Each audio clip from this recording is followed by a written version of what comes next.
On est dans Ézéchiel 2, s'il te plaît, le verset 2. Dès qu'il m'eut parlé, l'Esprit entra en moi et me fit tenir debout, et j'entendis celui qui me parlait. Fils de Amen. l'homme. C'est bon. Amen. Donc, c'est avec ce verset que je vais nous inviter à prier. Amen. C'est Ézéchiel qui a la visitation du Seigneur. Ézéchiel a la visitation du Seigneur. Il va voir le trône du Seigneur, il va voir les êtres vivants, les 4 êtres vivants qui étaient autour. Il va voir les roues et tout. Et il va dire ici au verset 2, il me dit, fils de l'homme, tiens-toi debout sur tes pieds et je parlerai avec toi. L'Esprit entra en moi quand il me parla. Amen. Ça veut dire que lorsqu'on écoute la parole qui vient de Dieu, son esprit rentre en nous. Si on a un cœur disposé, ouvert. Amen. Donc, écouter un enseignement, méditer la parole et entendre la voix de Dieu, ça veut dire aussi recevoir l'Esprit de Dieu. Recevoir encore une autre mesure de l'Esprit de Dieu, si on a disposé son cœur à cela. Donc, je voudrais nous inviter à être concentrés pendant le temps de partage. Je voudrais nous inviter à nous éloigner des distractions. Amen. Nous éloigner des WhatsApp, Facebook, et être concentrés. Ça, c'est pas honneur pour le Saint-Esprit. Parce que nous aussi, lorsque on parle à quelqu'un qui aimerait que lorsqu'il parle des choses sérieuses à quelqu'un, que la personne soit en train de s'occuper, de converser, de papoter et tout. Et donc, si nous, on ne supporte pas ça, le Saint-Esprit encore moins. Donc, je voudrais vraiment nous inviter à prier. Amen. Et demander au Seigneur, Seigneur, on ne veut pas entendre, c'est pas la voix d'un humain qu'on veut entendre, c'est pas les pensées d'un humain qu'on veut entendre, c'est pas la volonté d'un humain qu'on veut entendre, mais c'est ta volonté. C'est pourquoi parle-nous, inspire-nous, conduis-nous, guide-nous. Amen. Prions. Seigneur, nous voulons te bénir, nous voulons te rendre grâce pour ce moment que tu rends possible, Seigneur. Merci, Seigneur Tout-Puissant Père, parce que à travers ce programme qui est organisé, Seigneur, tu nous communiques ton profond désir de voir les femmes vivre un réveil spirituel personnel, qui ne sera pas que personnel, mais qui aura un impact au-delà de la personne que nous sommes. Merci, Seigneur Tout-Puissant Père, parce que ce désir, Seigneur, tu l'as communiqué à tes enfants et qui ont rendu cela possible. Seigneur Père, nous voulons te bénir pour leur vie. Nous voulons te bénir pour tous ceux qui ont organisé ce moment. Nous voulons te bénir, Seigneur Tout-Puissant Père, pour leur famille, Seigneur, pour leur consécration. Nous voulons te dire merci, Père, que tu augmentes encore dans leur vie. Seigneur Tout-Puissant, Père, nous sommes ici réunis, nous sommes là connectés entre femmes, Père, et bien d'autres qui écoutent à côté. Seigneur, nous voulons entendre ta voix et que ton esprit rentre en nous. Père, nous voulons entendre ta voix et que ton esprit rentre en nous, Seigneur. De telle sorte que, après avoir écouté ce partage, Seigneur, sous la conduite de ton esprit, Père, mais que nous en ressortions ayant des capacités, que nous en ressortions étant fortifiés, que nous en ressortions, Seigneur Tout-Puissant Père, ayant été libérés, parce que ta parole libère, ayant été purifiés, parce que ta parole est pure, ta parole purifie. Seigneur, ayant été renouvelés dans notre marche, dans notre engagement, ayant été renouvelés dans la sainteté, ayant grandi encore dans la sainteté, Seigneur Tout-Puissant Père, parce que ta parole nous sanctifie. Père, nous voici avec nos cœurs que nous voulons disposer, Père. Au nom de Jésus, que tout esprit qui ne confesse pas ton nom soit éloigné au nom de Jésus.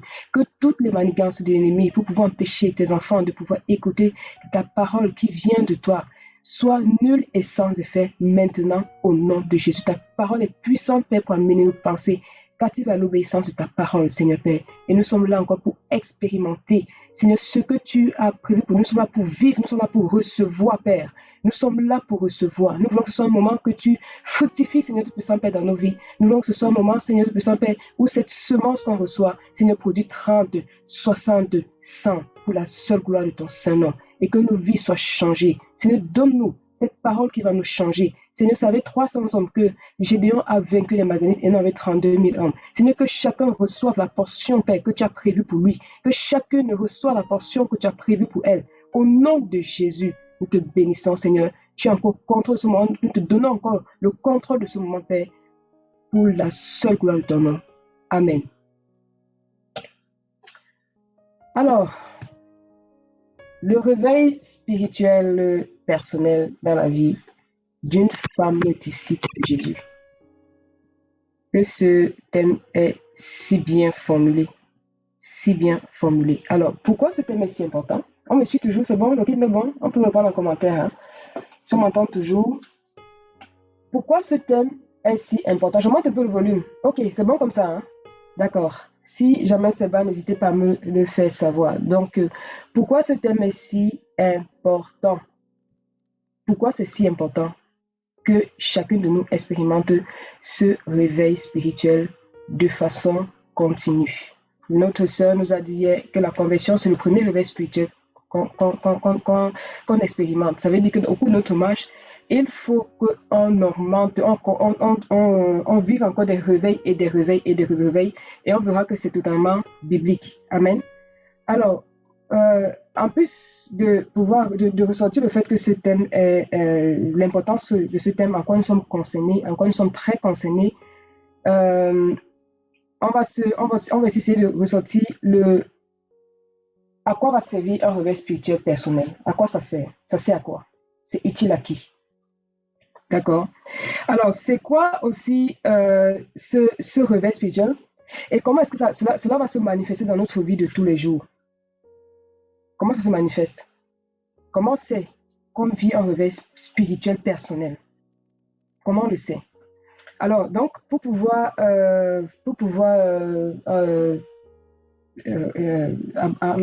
aborder ce thème dans la compréhension des concepts. Je ne vais pas revenir, je vais juste te donner deux, trois trucs. Je vais juste te mettre l'avance sur deux, trois trucs parce que notre soeur a bien expliqué hier, elle a expliqué chaque thème. Amen. Donc, c'était assez clair. Moi, je suis bien compris. Et on va aussi parler du mécanisme par lequel le réveil spirituel personnel est engendré en nous.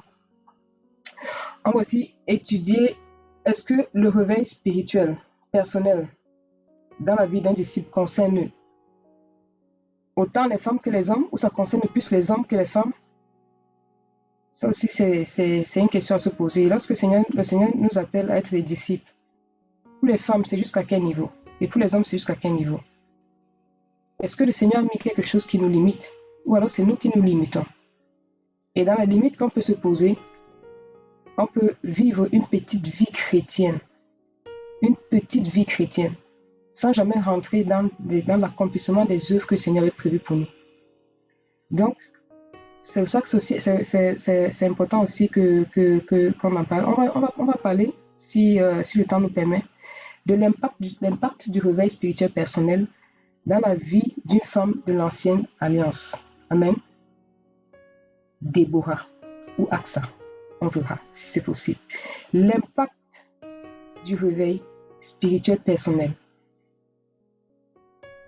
Ou bien, je vais mieux le formuler, l'impact que le réveil spirituel personnel, voilà, a eu dans la vie d'une femme de la Nouvelle Alliance, Marie, mère de Jésus. Et ça, en ça, elle est un modèle puissant.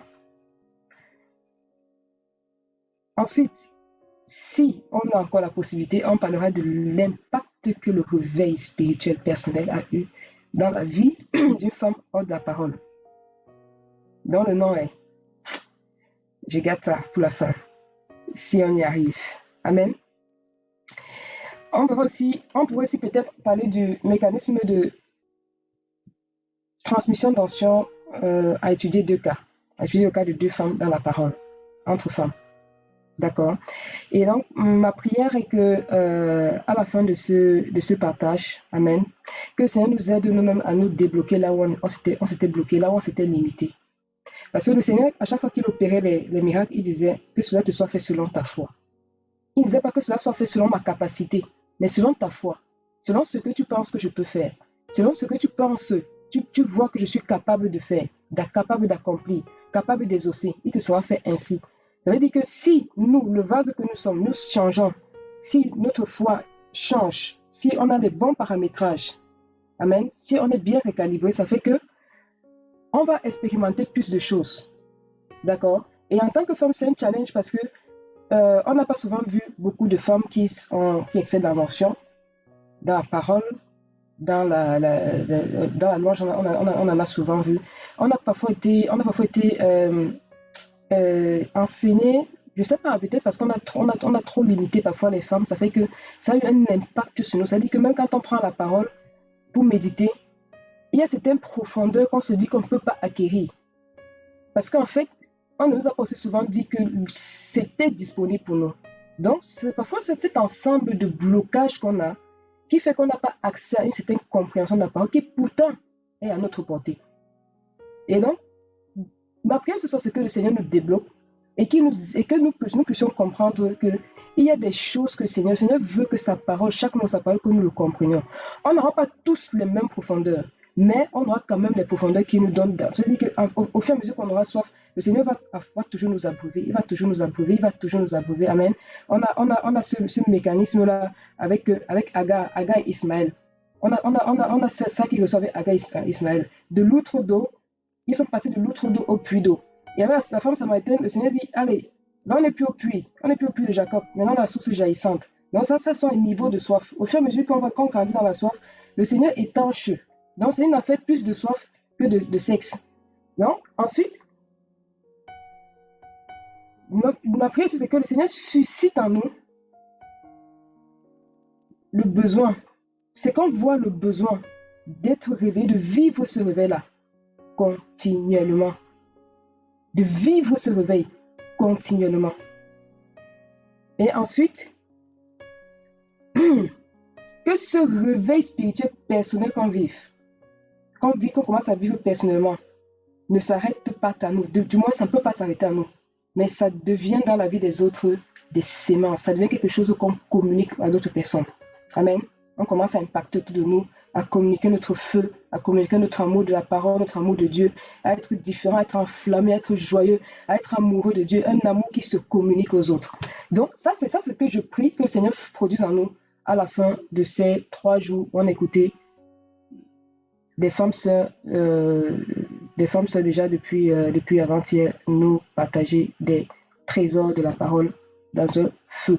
Alors, au niveau du réveil, c'est quoi un réveil? C'est quoi un réveil?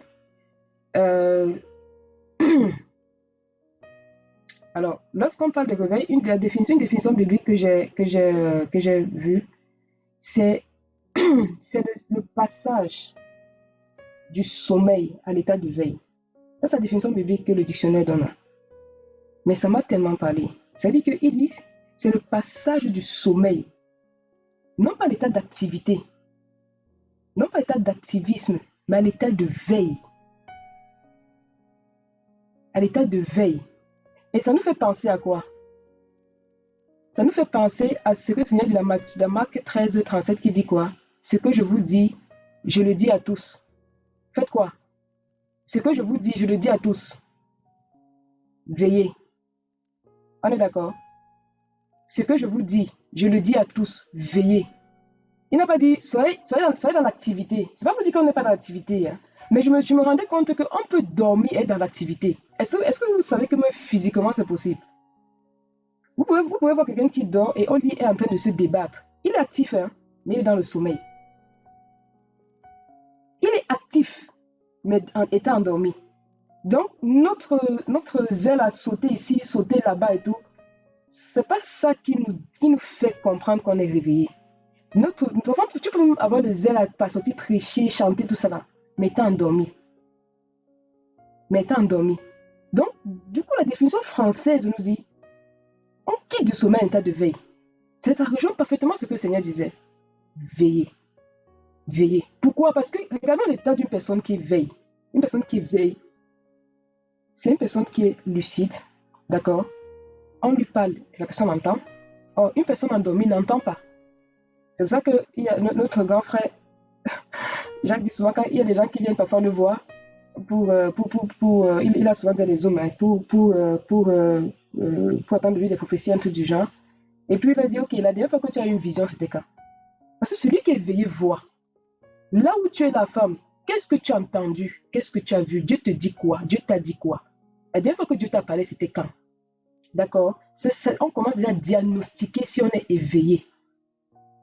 Là, on est dans le diagnostic. Est-ce que nous sommes éveillés? Est-ce qu'on est dans un état de veille? Parce qu'une personne qui vient, quand on lui parle même, il retient les instructions. Quand tu as médité, que tu as vu, tu as retenu quoi? Les instructions que le Seigneur t'a données, tu as retenu quoi? Tu as entendu mon quoi? Quand tu as pris la Bible, ou c'est aujourd'hui, ou c'est hier, ou il y a une semaine. Quand tu as lu, tu as vu quoi? Tu as entendu quoi? Il t'a dit quoi?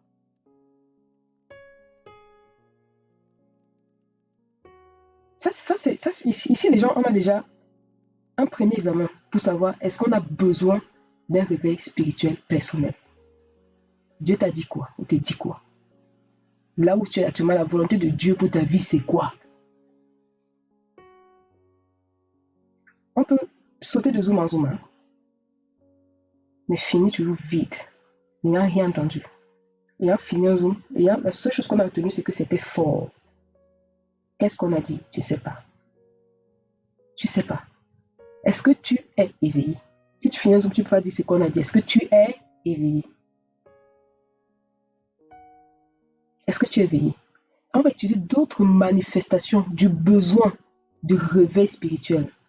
Et pendant que je vais continuer, je vais tout simplement inviter d'autres personnes qui n'ont pas expérimenté, qui n'ont pas encore rencontré le Seigneur, à le faire. Parce que les choses qu'on s'apprête à partager, le thème dit le réveil spirituel personnel dans la vie d'une femme disciple. C'est-à-dire que c'est une partie d'une femme disciple. Donc, on t'invite là où tu es. Tout simplement, tu ouvres ton cœur au Seigneur. Tout simplement, tu lui ouvres ton cœur. Maintenant, je vais faire un rapport très simple entre deux éléments. On sait bien que très souvent, quand on dort, on éteint les lampes. C'est ça, n'est-ce pas? Pour que ça ne consomme pas, pour avoir un bon sommeil, d'accord? Pour être assez reposé, pour que le cerveau ne continue pas à travailler, on se lève avec les yeux qui font mal, la tête qui fait mal, les nerfs qui tirent et tout. Très souvent, beaucoup de personnes, c'est même recommandé d'éteindre les lampes, n'est-ce pas? Maintenant, au milieu de la nuit, comment on sait que quelqu'un est éveillé? Très souvent, les bandits font get comme ça dans certains pays assez précaires. Quand ils vont entrer chez quelqu'un, comment est-ce qu'on sait que la personne est éveillée ou endormie? Qu'est-ce qu'il attend?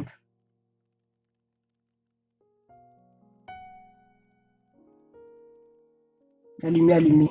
Donc, effectivement, les bandits attendent que la lumière soit éteinte. Ça veut dire quoi? Le bandit, lui, n'est pas dans ta maison. Amen. Mais lui, c'est que pour que je sache si elle est éveillée ou pas, je guette seulement les lampes. Je guette les lampes. D'accord? Nous, on n'est pas dans le cœur de quelqu'un. Mais comment on sait? Il faut guetter s'il est la lumière. C'est pour ça que ma soeur, on va lire dans Matthieu 5, 13 à 15. S'il te plaît.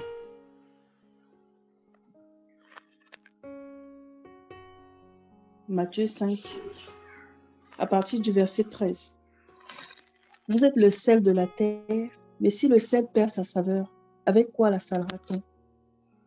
Il est ainsi bon à rien, sauf qu'à être jeté dehors et d'être piétiné par les hommes. Vous êtes la lumière du monde. Une ville qui est située sur une montagne ne peut être cachée. Et on n'allume pas une bougie pour la mettre sous un boisseau, mais sur un chandelier. Et elle donne la lumière à tous ceux qui sont dans la maison. Amen. Powerful. Ce test est juste puissant. Le Seigneur dit, vous êtes le sel de la terre. Ah. Vous êtes le sel de la terre. Le sel, je veux dire, est salé, c'est sa nature. Quand on extrait le sel, il est déjà salé. Amen.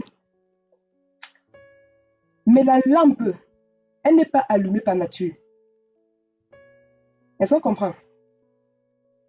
Le sel est salé. C'est-à-dire que si je prends mon exemple là, quelqu'un qui est éveillé dans le noir, lui, il est éveillé à l'intérieur. Ça se passe à l'intérieur. Le bandit ne sait pas. Ça se peut qu'il éteint la lampe, il est éveillé. Il est éveillé. Mais lui ne sait pas. Mais lui, l'indicateur extérieur qui permet de savoir si cette personne est éveillée ou pas, c'est la lampe allumée. C'est pour ça que le Seigneur dit par la suite, on n'allume pas une lampe. Il dit, vous êtes le sel de la terre, vous êtes la lumière du monde. Mais il rajoute pour la lumière, il rajoute quelque chose. Il dit, on n'allume pas. Ça veut dire que pour devenir la lumière, il faut que tu sois allumé. Amen. Et dans le contexte, ce n'était pas des lampes électriques qu'on a aujourd'hui. C'était des lampes, il fallait de l'huile, il fallait de la mèche, et puis il fallait du feu. Et le feu produit la chaleur et la lumière sous l'effet de la combustion. Il faut que ça consume quelque chose pour produire ça. On y reviendra. Donc, je prenais cet exemple pour associer le fait d'être réveillé, de vivre un réveil associé à être la lumière. Être la lumière. Et maintenant, on peut se dire, ok, si on est convaincu, d'accord, on est convaincu que lorsque le Seigneur dit, vous êtes la lumière, le Seigneur dit ici, je vais vous allumer. Mais, il dit, on n'allume pas. Comment est-ce qu'on allume? C'est la question qu'on peut se poser. Comment est-ce qu'on allume? Parce que la lampe qui éclaire, c'est le signe de réveil. Mais comment est-ce que on allume? C'est par quel mécanisme? Amen. Par quel mécanisme? On va dans le Bereshit 1. Allons dans Genèse 1. Étudier le mécanisme.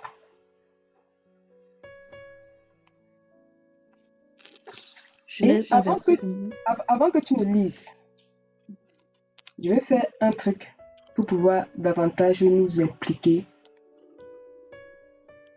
dans la thématique qui nous a été donnée, proposée aujourd'hui. Ce que je vais faire, c'est simple, d'accord?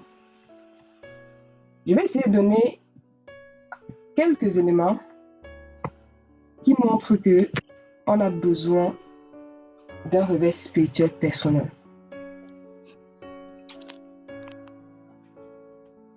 D'accord?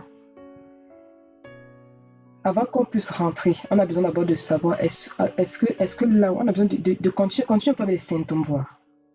Alors, un symptôme sur lequel chacun devra regarder, chacun qui est connecté ce soir devra regarder pour savoir s'il est impliqué par le thème, c'est quoi?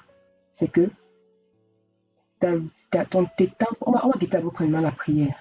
Parce que c'est pas la prière qu'on communie avec le Seigneur aussi. La prière, d'accord? La prière, c'est ce moment qu'on va réserver à Dieu pour lui exprimer notre amour, pour lui montrer notre amour.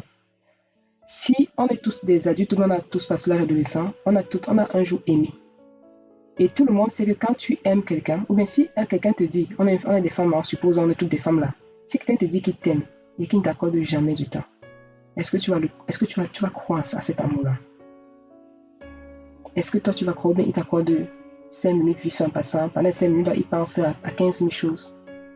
Donc, nos temps de prière qui sont courts, c'est un signe qu'on a besoin. Si tu as ton temps de prière court, trop court, tu as besoin d'un réveil spirituel personnel. Je n'invite pas ici les gens à la performance, d'accord? À mettre le réveil pour dire c'est 5 après 5, non. Parce que comme j'ai bien expliqué, la prière, c'est un moment où tu communies avec ton Dieu. Et plus on aime quelqu'un, plus on veut passer du temps avec lui. Plus on aime quelqu'un, plus on veut passer du temps avec lui. Donc si ton temps de prière est court, trop court, ce message te concerne. Tu as besoin d'un réveil spirituel personnel. D'accord? Si ton temps de prière s'est raccourci, avant tu arrivais à prier longtemps, maintenant ça réduit. Que ce soit pour toi une alerte, que tu es en train de devenir rétrograde.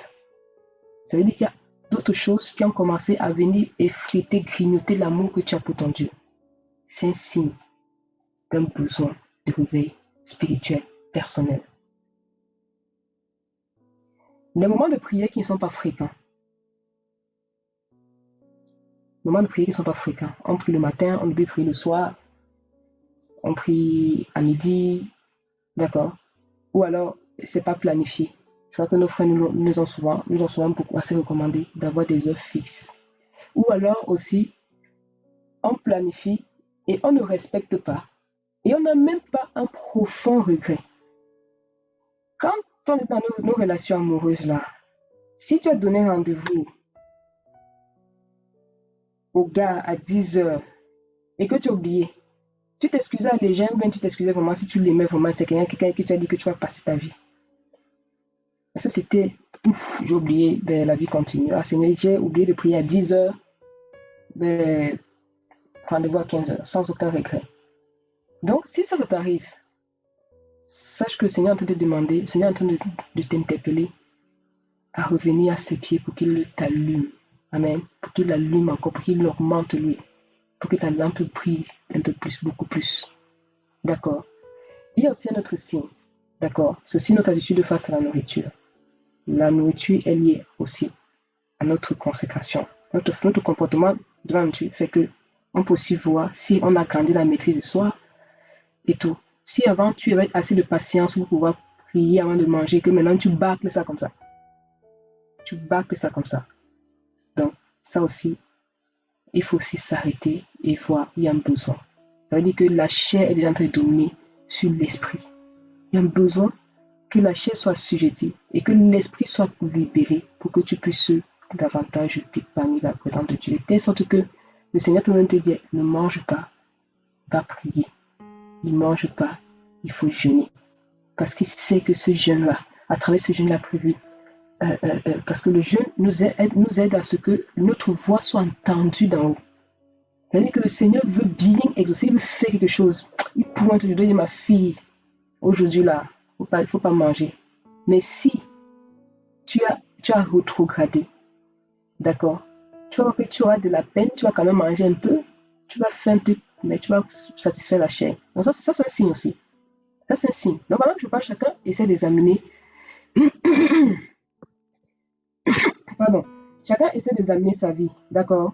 Donc, les alliances des heures de prière. Chaque fois, tu prends des engagements. Seigneur, je vais prier. Seigneur, je te promets. Maintenant, je me mets à 12 heures, à midi, à minuit, à 2 heures du matin, tout. Mais si après ça, tu ne disposes pas peut-être d'un réveil, parce que tu es conduit par l'esprit, pour montrer vraiment, Seigneur, que l'engagement que tu as pris là, tu veux vraiment tenir. Là aussi, tu as besoin d'un réveil spirituel, personnel. Lorsque tu as laissé les choses prendre ton temps de prière, parfois les causeries, parfois ça peut être une causerie inutile qui va déborder. Tu as prévu prier à 11 h, te voilà à 10h45, tu lances l'appel, tu appelles quelqu'un sachant que ça va faire 15 minutes. Tu vois? Et même si tu te dis que ça va faire 15 minutes, tu cours le risque que ce temps déborde, que ça teigne l'heure du Seigneur. Et le Seigneur nous enseignait quelque chose de très fort, c'est que il dit dans Malachie, vous prenez les bêtes, d'accord, qui ont des défauts. C'est-à-dire que d'abord, on ne devait pas donner des bêtes qui avaient des testicules écrasés, des bêtes qui étaient aveugles, des bêtes qui boitaient, des bêtes qui ont des défauts corporels. C'est ça que vous prenez pour venir m'amener à moi. Le Seigneur dit que si tu donnes ça à ton gouverneur, est-ce qu'il va t'agréer? Est-ce qu'il va recevoir ça de toi? Est-ce que ton gouverneur, ton chef d'État, peut recevoir, ton maire, peut recevoir un animal que tu lui apportes, bancal, bonne, cassé, un truc blessé, est-ce qu'il peut recevoir? Et le Seigneur avait ça m'enseigner quelque chose de très fort. C'est ceci qui m'enseignait. Si ce que tu me fais, tu ne peux même pas le faire à un homme élevé en dignité, sache que je n'accepte pas. Ça veut dire quoi? Si tu as ton rendez-vous avec le Premier ministre de ton État à 10 h, je crois pas que c'est à 9h45 que tu vas passer un coup de fil. Hein. Ah, d'accord. Donc, il y a cette considération de Dieu là, que le réveil spirituel personnel produit. Il y a ça que ça produit.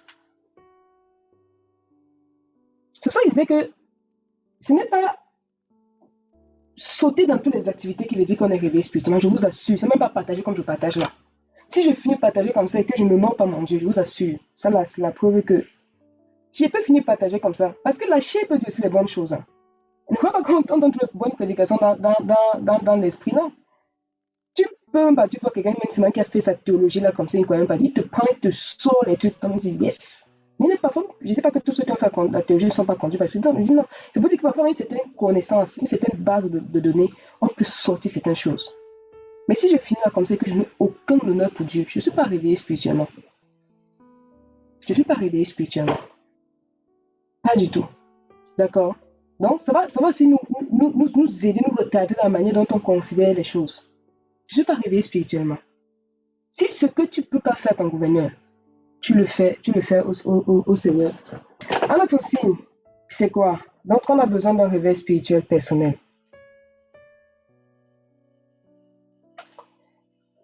Tu aimes bien enseigner sur la prière puisque tu ne pries.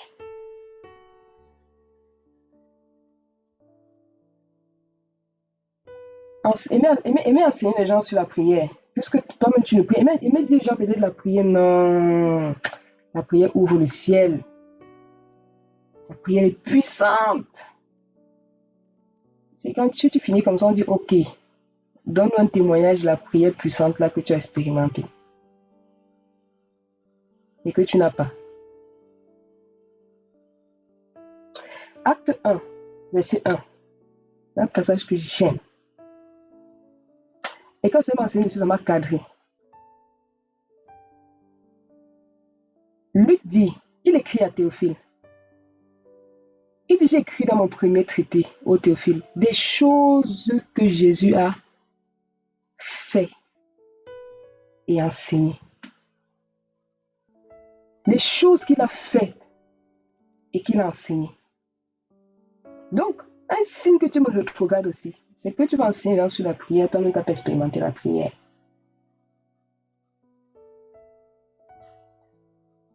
Donc, ça veut dire que le modèle bébé, celui qui veut être disciple, doit faire et enseigner.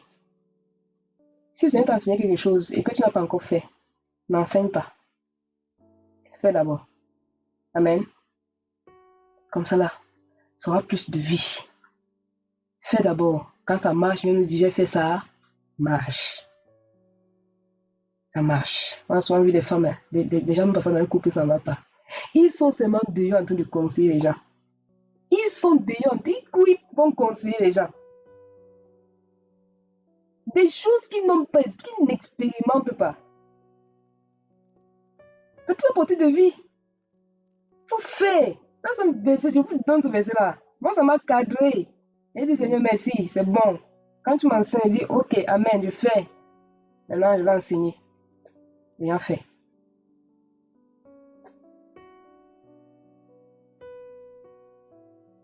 Un signe, c'est somnoler pendant la prière. Tu t'assois pour prier, tu dors. C'est pas amusant. Mais quand ça t'arrive, la tristesse de ça, quand tu voulais vraiment prier, et que tu t'assois et que tu vois, tu te réveilles à 3 h du matin, tu vois les 6 h, tu dois t'apprêter pour partir au travail. La tristesse de ça, mes soeurs, je vous dis. Alors ici, c'est que moi je veux donner aussi comme solution, c'est qu'en plus, de demander au Seigneur, de crier au Seigneur, pour que le Seigneur nous révèle, pour que le Seigneur nous montre les choses qui nous alourdissent. Mes soeurs, je vais dire quelque chose qui ne va pas beaucoup vous plaire. Il faut faire un peu de sport. Il faut faire un peu de sport. Ça résout le problème aussi de dormir pendant la prière. Faire du sport, ça t'aide à te lever du lit pour partir prier beaucoup plus facilement que si tu ne faisais pas de sport. Oui, oui mes soeurs. Oui. Si vous croyez qu'on peut avoir une vie de prière en profondeur sans le sport, je vous dis, ce n'est pas possible. Il n'y a pas que vous partez faire le sprint de 7 km. Vous vous levez le matin. C'est pratico-pratique. Hein. Ceux qui écoutent souvent mes partages, c'est pratico-pratique. Donc vous vous levez au matin, vous mettez un fitness de 10 minutes. Vous sautez, vous dansez, vous faites les squats, les jumping, tout ce que vous pouvez faire. Transpirez un peu. Faites-en tous les jours. Vous allez voir la différence. Quand le Seigneur va te dire, lève-toi, tu vas prier, ton corps sera moins lourd. Je vous assure, essayez ça. Revenez avec les témoignages. Amen. Ton corps sera moins lourd. Il ne faut pas faire des trucs qui vont vous fatiguer. Faites seulement les trucs. Saute un peu, transpire. Juste mal transpirer, tu sautes aussi un peu. Il ne faut pas trop sauter. Hein. Si tu n'as pas l'habitude Il y a des sports pour les femmes enceintes. Moi, je ne conseille pas une femme enceinte de faire sport. Parce qu'après, là, on ne connaît pas les organismes. Tu es enceinte. Mais quand tu vas coucher et que ce sera bon là, il faut faire un peu de sport. Peut-être des étirements pour les femmes enceintes pour se réveiller. Je ne sais pas, la condition de la femme enceinte est vraiment particulière. Le Seigneur comprend. Il faut faire seulement de tous tes efforts. Pour prier, le Seigneur voit vraiment que tu fais tous tes efforts. Mais pour ceux qui ne sont pas enceintes, faites du sport, je vous assure. Il y a un niveau de profondeur que vous ne pouvez pas atteindre. Surtout quand si vous atteignez un moment où vous jeûnez, vous dormez tard, vous travaillez beaucoup, vous êtes tout le temps fatigué. Faites du sport un peu là. Ça va vous faire du bien. C'est du pratico-pratique. Amen. Un autre examen qu'il faut faire, c'est quoi? Si tu n'aimes pas prier seul, Tu veux toujours prier avec les gens. Tu veux toujours prier à l'assemblée. Ça aussi, c'est un signe que tu as besoin d'un réveil spirituel personnel. C'est aussi un signe. Un autre signe, oh, c'est que quand tu pries, tu as la conviction que Dieu n'entend pas, que tu parles au mur. Tu as aussi besoin d'un réveil spirituel personnel. On va voir, hein. Je donne seulement d'abord les signes pour qu'on soit bien. Que chacun voit sa situation. Ça, c'est quelques.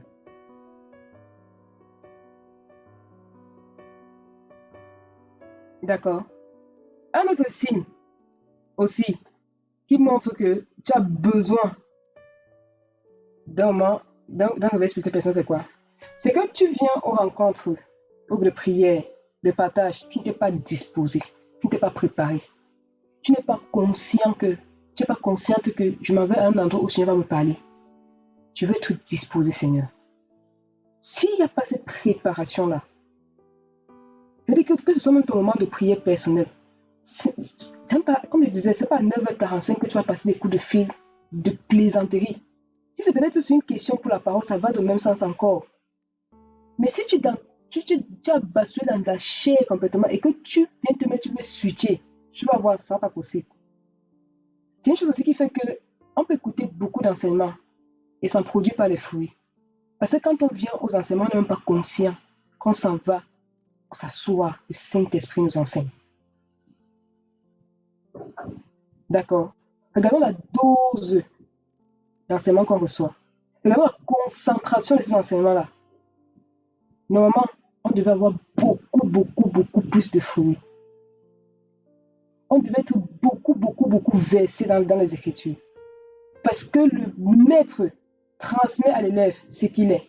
Si ton maître est profond dans la parole et que toi tu n'es pas, il y a un problème. Ce n'est pas lui, c'est toi. Tu n'es pas à la disposition d'un bon élève. Je vous assure, il peut avoir un piège à ça. C'est-à-dire que ce n'est pas ce que le maître fait bien. Mais si l'élève s'amuse, à force d'entendre, sans jamais prendre au sérieux, sans jamais prendre la peine de réécouter, sans jamais prendre la peine de noter, de s'examiner, de dire Seigneur, je veux porter du fruit, je veux rentrer en communion avec ce que tu as voulu transmettre ici. Tu écouteras et tu rétrograderas. Parce que désormais, tu as un prétexte qui te dit que parce que tu écoutes les enseignements bibliques d'une personne bibliquement consacré, alors ça te fait trop grand effet dans ta croissance. Tu te mentiras à ce sujet. Donc, tout ça revient à considérer le Saint-Esprit. Considérons-le, je vous assure.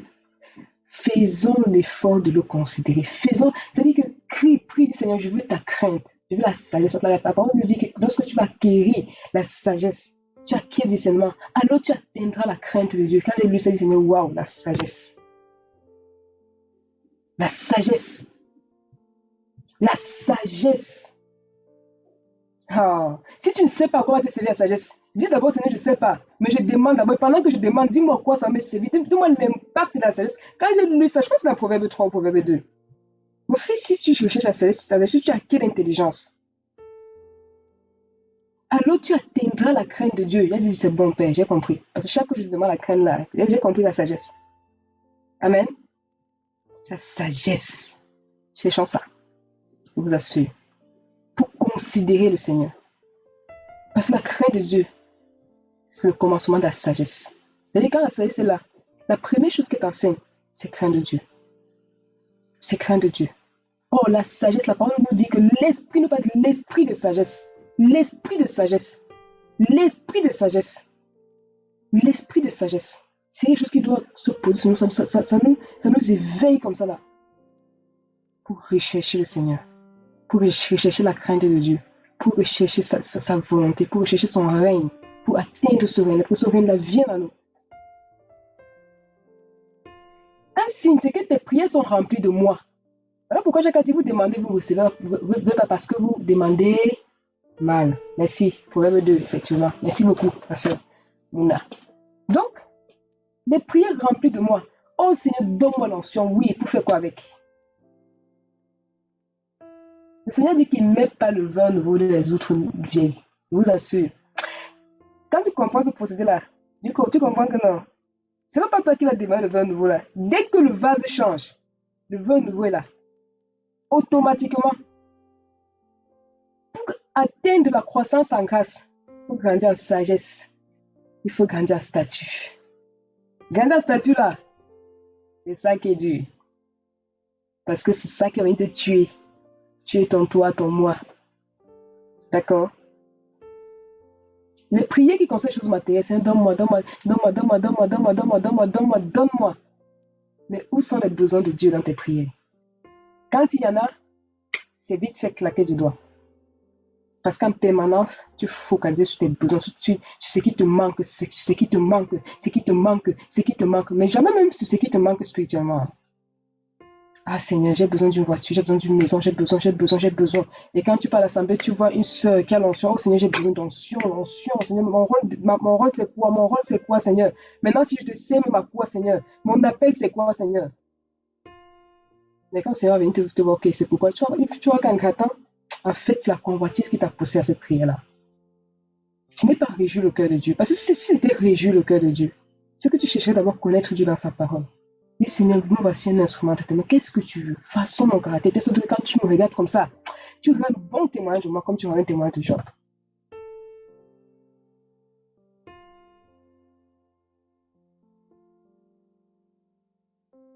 D'accord? Peu de prières concernant la sainteté. Il n'y a presque pas de prières ferventes avec instance concernant les croyants. Ah, il n'y en a presque pas.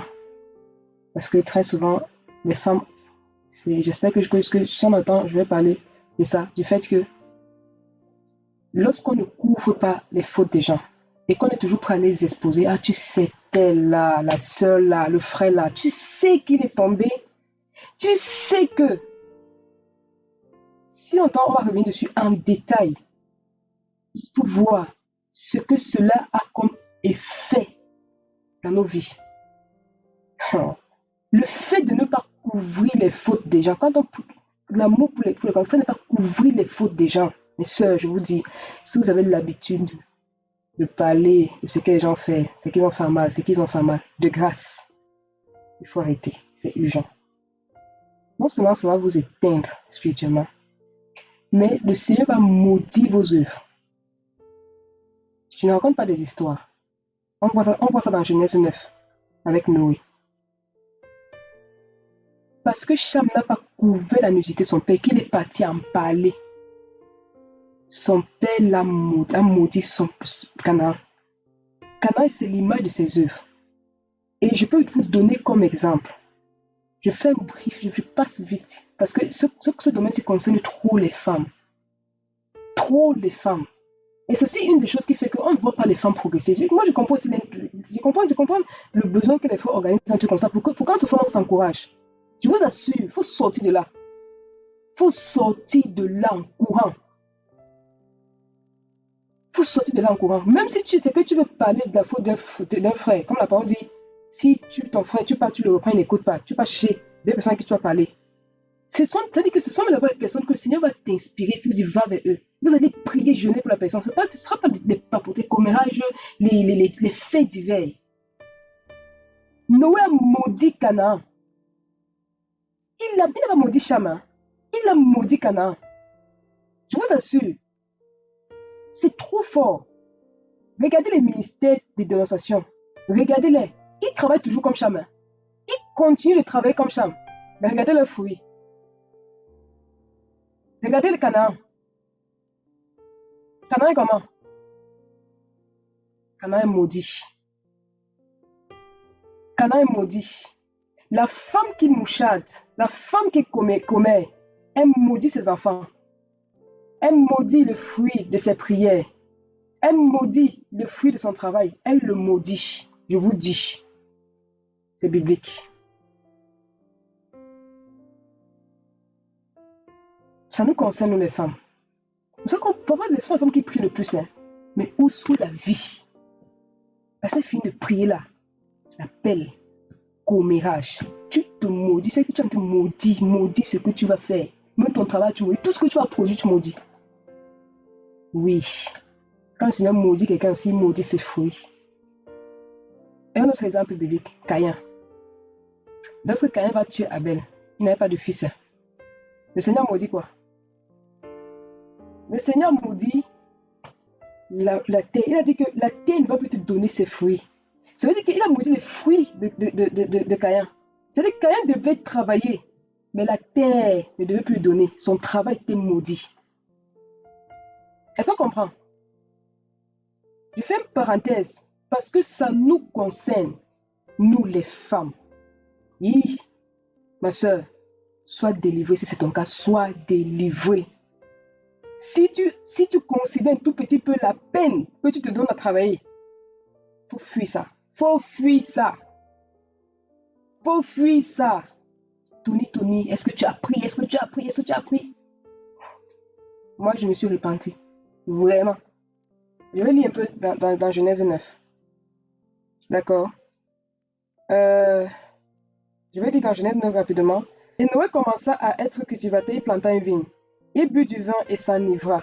Et se découvrit à l'intérieur de sa tente. D'accord. Sa nudité était exposée. Ok. Et Cham, père de Canaan, vit la nudité de son père. Il a vu le péché de son père. Il a vu. D'accord. Je ne dis pas que c'est ce que Noé a fait. Mais il voit l'impudicité. Il voit le commérage. Il voit, je ne sais pas trop quoi. Quel autre péché? Ça ne me vient pas en tête là maintenant. Il voit le péché de son père. Et le rapporta dehors à ses frères. Genèse 9, à partir du verset 20. Il est parti rapporter. Il est parti, il en a fait un sujet de divers, un sujet de commentaire. Un sujet de commentaire. Il est parti raconter ses frères. Mais Sem et Japheth, regardez ce qu'ils ont fait. Et vous allez voir aussi, un signe aussi, qui fait que le Seigneur nous réveille spirituellement, nous fait grandir spirituellement et nous donne de l'impact. Regardons. Mais Sem et Japheth prirent un vêtement et le mit tous deux sur leur épaule. Et ils marchaient à reculons et couvrirent la nudité de leur père. Et leur visage était tourné en arrière. Il y a aussi ce côté-là souvent que les femmes aiment. Ah, il a fait quoi? On va creuser jusqu'à creuser, jusqu'à creuser, jusqu'à creuser. Si, je peux encore peut-être admettre que parfois on peut avoir un vrai désir de prier pour la personne. Si c'est l'amour qui nous motive, c'est différent parce qu'on va entendre, on va partir prier. Mais parfois là, c'est juste pour savoir. Je vous assure. Regardez, il n'y a pas trop de femmes qui avancent à la foi. Il n'y en a pas trop. Parce que le Seigneur va dire à travers Agé, quand il voulait inciter le peuple à reconstruire le temple, il dit, regardez, vous avez sémé beaucoup. Mais vous avez peu moissonné. Et ceux qui ont suivi le partage de la grande sœur Nadège du Canada, quand elle parle de la liberté, elle dit qu'elle est planificatrice financière. Ça veut dire qu'elle aide les investisseurs à ne pas fournir trop d'efforts pour multiplier. Et elle a compris que si elle ce principe-là est en royaume de Dieu, elle a commencé à chercher. Il n'y a pas que la libéralité. Parce qu'il y a aussi le comportement qu'on a. D'accord? Je continue la lecture. Et Noé se réveilla de son vin et sut ce que son jeune fils lui avait fait. Et il dit quoi? Maudit soit Canaan. Il n'a pas maudit Cham. Il a maudit Canaan, le fruit de Cham, le dur labeur de Cham, l'espoir de Cham. C'est lui qui a été maudit. Il sera serviteur de ses frères. Puis il dit, béni soit le Seigneur, Dieu de Sem, et Canaan sera son serviteur. D'accord? Pour avoir couvert les fautes des autres. C'est-à-dire que mon frère, ma soeur a péché. Mon réflexe, mon attitude n'est pas d'en parler, de l'exposer. Non. Non. Je couvre. C'est-à-dire que je n'en parle pas, je prie. Je prie. Je prie même pour la personne. Seigneur, donne-moi de partir. Dispose son cœur que j'aille voir ma soeur. Pour que ma soeur change. Et si ma soeur change et gagne ma soeur, on n'en parle plus. On n'en parle plus. On n'en parle plus. Si elle ne change pas et que le Seigneur n'a pas donné le nombre de temps que ça prend entre partir voir deux personnes pour venir interpeller. Mais même quand on va partir voir deux personnes, on va partir avec la prière pour dire Seigneur, montre-moi des personnes dignes de confiance qui vont prendre ce problème à cœur, qui vont prier et jeûner pour que notre soeur soit relevée. La démarche est tout autre, l'intention est tout autre, la motivation c'est l'amour. Même quand on se met, on dit que ok, si on suppose que ok, un frère connu à l'international, il a péché dans un village là-bas. Les frères ont interpellé, ils ont fait la démarche et tout, et les frères n'ont pas. Et le frère qui a péché ne se répand pas. Et qu'on dit qu'ok, Parce qu'ils continuent à faire des dégâts à l'international, on amène ça sur la place publique pour dire à l'international. C'est-à-dire que même si on prend ça, vous allez savoir que beaucoup de dénonciations n'ont pas été faites dans le principe de l'amour. Et la preuve, c'est quoi? C'est que ça produit dans nos cœurs la haine pour les personnes. Et parfois même qu'on a dit, prions pour lui pour voir s'il est encore sauvable. Ça ferme nos cœurs. Parce que si celui qui te dit ça est un modèle, c'est quelqu'un que tu vois proche de Dieu, tu ne peux plus avoir un cœur disposé à prier avec instance pour la repentance de la personne. Tu ne peux plus. On a fermé le ciel sur la personne. Un soldat blessé, on l'a tué. Un soldat qui essaie de monter de la vallée des ossements desséchés, on l'a précipité là-bas. Reste là-bas. Reste-y. Dessèche-toi et meurs. Dessèche-toi et meurs. Donc, on continue. Noël va bénir Sem. Il va bénir. Béni soit le Seigneur, le Dieu de Sem, et qu'Allah soit son serviteur. Que Dieu fasse quoi? Que Dieu élargisse Japheth. Qu'une femme dise élargisse. Que Dieu t'élargisse. Ça dit qu'il tormente. Pourquoi? Parce que tu as couvert les fautes. On n'a pas dit qu'il a prié. On n'a pas dit qu'il a prié, qu'il a évangélisé. Il a couvert les fautes. Noé a dit que Dieu t'élargisse. Amen. Que Dieu augmente l'huile en toi. Que le vase que tu es s'élargisse. Que l'huile rentre encore. Ah, ce sont les principes. Hein. Il n'y a pas que la prière, mes soeurs. Non, il faut chercher les principes. Planification spirituelle, financière spirituelle, c'est pas des fruits spirituels là. On va chercher ce qu'on trouve dans la parole. D'accord? Pour ne pas se trouver en train de s'aimer beaucoup et de moissonner peu. Et de moissonner peu. Il n'y a pas que la prière qui donne l'huile, qui donne l'onction. Non. Il y a aussi cette attitude aussi que le Seigneur regarde au quotidien. Donc, je vais dire à une femme ici là, si tu es dans le colpotage, sache et reconnais à partir d'aujourd'hui que tes fruits sont maudits. Et j'ai vu des cas pratiques, des personnes qui passent tout à payer les gens pour ensemencer leur cœur. Regardez les enfants, rien dans leur vie. Même s'ils se multiplient comme Canaan, d'accord, ils occupent la terre de Canaan, ils donnent un nom à la terre. Un jour viendra où le Seigneur va raser. Chute libre. On ne joue pas avec. On ne joue pas avec ça. Parce que c'est un truc qui nous gangrène, nous les femmes. C'est vrai que nous les femmes, on n'arrive pas à se mettre ensemble pour faire des choses. Parce que dedans là, on va se manger. On va se manger. On va se manger. Que le Seigneur nous amène à la maturité, nous les femmes, dans le relationnel, qui nous amène à la maturité. Qui nous amène à la maturité. Qui nous amène à la maturité. Qui nous amène à la maturité. Telle sorte qu'entre femmes, on peut faire quelque chose ensemble. Entre femmes leaders, on peut faire quelque chose ensemble. Parce que les femmes, quand deux femmes leaders ne s'entendent pas, la chose qu'elles entendent vite, séparons-nous. Séparation. Chacun part de son côté faire ce que Dieu lui a dit. Non.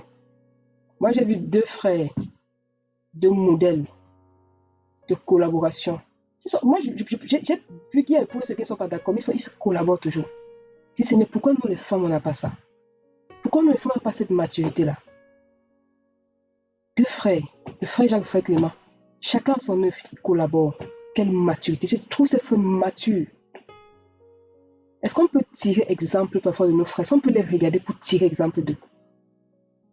Pourquoi nous les femmes, on n'arrive pas à ça? À s'encourager même dans nos appels. Pourquoi on n'arrive pas? Pourquoi on n'arrive pas? Pourquoi on n'arrive pas à s'encourager, mes sœurs? Vous avez suivi, non? Le frère qui disait qu'il y a un frère, deux frères qui c'était un qui excelle par les encouragements d'un autre. Combien de sœurs encouragent les sœurs? Mes sœurs, combien de sœurs tu encourages souvent quelle sœur? Combien de fois? Parce que la sœur peut exceller comme ça par tes encouragements. Combien? Combien? Je vous assure. Faut que tu me laisses vous prier ensemble. Elles ont des programmes qui les édifient ailleurs là. Elles ne vont pas te dire. Non. Non. Superficialité. Au milieu de nous là. Que le Seigneur nous aide. Le réveil, hein. On parle du réveil spirituel. Parce que si tu pries, on dit qu'il faut prier, tu vas prier. Mais si tu ne connais pas ces principes-là, celui qui arrose sera lui-même arrosé. Moi, depuis que j'ai compris ça, je ne blague pas. Hein. Les gens qui sont proches de moi savent que cet encouragement-là, moi, je ne blague pas avec ça. Verser du côté des gens là. Depuis que verse là, l'autre tombe sur ma tête. Je vous dis, ça, tu verses sur quelqu'un, ça verse, ça tombe sur ta part. Oui, mes soeurs. Encouragez les gens. Il faut encourager. Il faut encourager, fortifier. Surtout entre nous les femmes là. et on le challenge encouragé. Ça libère même le cœur de la jalousie. Ça libère le cœur de la jalousie, de la convoitise. Ça libère. Tu vois ceux qui excellent dans la louange. Tu vois ceux qui, quand ils commencent à louer la présence du Seigneur, là, encourage la team à se consacre-toi encore. Je ne sais pas ce que tu as changé là, mais ce que tu fais là, il y a de plus en plus, vous allez voir la soeur, elle va exceller. Elle va exceller. Elle va exceller. La soeur va exceller. Encourageant. Ça libère nos cœurs de la convoitise. C'est comme ça que je guéris mon cœur de la jalousie. Hein. Quand ça veut me piquer, commence à prier, Seigneur, augmente encore dans la vie de la soeur. Augmente encore. Quand tu peux comme ça, même Satan, c'est chaud. Ces âmes ne peuvent pas l'atteindre. Je vous dis, encourageons-nous. Encourageons-nous. Je n'ai pas vu beaucoup de femmes qui disent, non, je veux vivre avec toi. Mais tu ne vas pas sentir que ce que Dieu a mis en toi là, elles ont détecté, valorisent. Pas du tout. Regardez un frère qui excelle. Il excelle à cause des encouragements de notre frère. Est-ce que ça ne vous parle pas? Pourquoi entre nous, on ne s'encourage pas comme ça, femme? Pourquoi? On s'aime beaucoup. Et les femmes prient. Où sont les fruits? Où est la vie? Où est la vie? Est-ce qu'on peut avoir un collectif des sœurs en Christ? On va se manger dedans. Je vous dis. Ça va péter dedans. Excusez-moi du mot. Ça va faire Big Bang. On aura la lune là-bas. On aura... Je ris, mais je dois pleurer. Que cela nous aide. Amen. Que cela nous aide à nous valoriser, à nous encourager, femmes. Que cela nous amène à maturité. Je prie pour ça. Je dis, Seigneur, je prie pour ça. Parfois, on a le feu, hein, mais pas de maturité dans des relations. On ne peut pas passer sur les relations comme ça. Quelqu'un t'énerve, tu banques. Quelqu'un t'énerve, tu le banques. Tu le banques, tu le banques, tu le banques. Solitude. Message là. Sollicitation là. Les femmes ont excellé dedans. Elles ont excellé dedans. Donc, le Seigneur dit qu'il va élargir les tentes de Japheth. Il demeurera dans les tentes de Seth. Regardez, de Sem. Regardez quelque chose de magnifique. Il a dit, béni soit le Dieu de Sem. Maintenant, Japheth, il élargit. Il dit, moi, je t'élargis et tu vas demeurer sur les tentes de Sem. Ça veut dire qu'il fait quoi, Sem? J'élargis Japheth. Et Japheth va demeurer dans les tentes de Sem. Ça veut dire que Sem aussi sera élargi. Au fur et à mesure que Japheth sera élargi, Sem aussi sera élargi. Donc, Japheth qui est en dessous de Sem doit souhaiter que Sem s'élargisse. Parce que s'il ne veut pas que Sem s'élargisse, lui-même il va bloquer à un moment donné. Et c'est ce qui arrive souvent aux femmes sœurs, au ministère. Le Seigneur veut que tu encourages un ministère, tu ne veux pas encourager, tu bloques aussi. Tu bloques. Tu bloques. Oui, mes sœurs, tu vas aussi bloquer. Il élargit Japheth. Et Japheth habite sous les tentes de Sem. Ça veut dire que Japheth doit désirer que Sem s'élargisse aussi. Il doit prier pour ça. Il doit travailler à ça. Il doit travailler à ça. D'accord? Tu écoutes un enseignement que ça t'édifier. Même partager aux gens pour dire que ça m'a apporté quelque chose. Ça, là, les chrétiens ne font pas. Il faut voir comment les gens dans le monde. Regardez YouTube, les plus de vues, là, ce sont les hommes convertis. Regardez les TikTok, ça parcourt le monde. Mais les chrétiens, là, non. Si je prends l'enseignement de mon frère et de ma soeur et le partage, il va exceller. Oh, je ne veux pas qu'il excelle. Parce que j'aurais aimé être à sa place. Toi-même, tu ne vas pas t'élargir. Parce que Dieu a vu dans ton cœur que tes desseins sont contre ses desseins. Tes desseins sont contre les desseins de Dieu. Dieu a vu ça dans ton cœur. Il a vu ça dans ton cœur. D'accord. Je vais toujours prendre un exemple. Supposons on a 3 sœurs. La sœur A, la sœur B, la sœur C. Le Seigneur a donné un appel à la sœur C. D'accord? Supposons que la sœur B encourage la sœur C.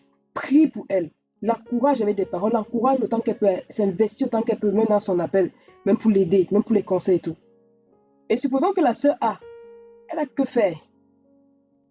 À votre avis, puisque le Seigneur a résolu de faire quelque chose avec la sœur C, à votre avis, le Seigneur va oindre qui pour que ses desseins s'accomplissent dans la vie de la sœur C? Il va oindre qui?